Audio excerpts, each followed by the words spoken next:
You ask Tiger to solve. This deals with linear equations with one unknown. The final result is x equals 7. Let's solve it step by step.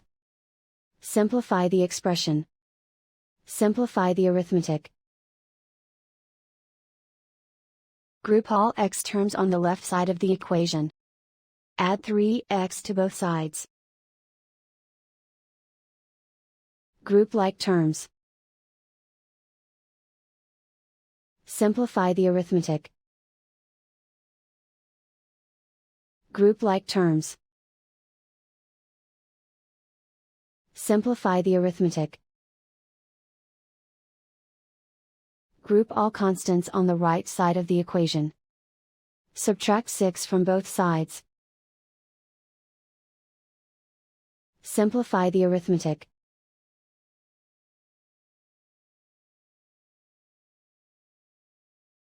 Isolate the x. Divide both sides by -3. Cancel out the negatives. Simplify the fraction.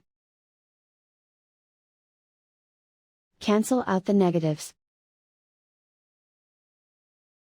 Find the greatest common factor of the numerator and denominator. Factor out and cancel the greatest common factor.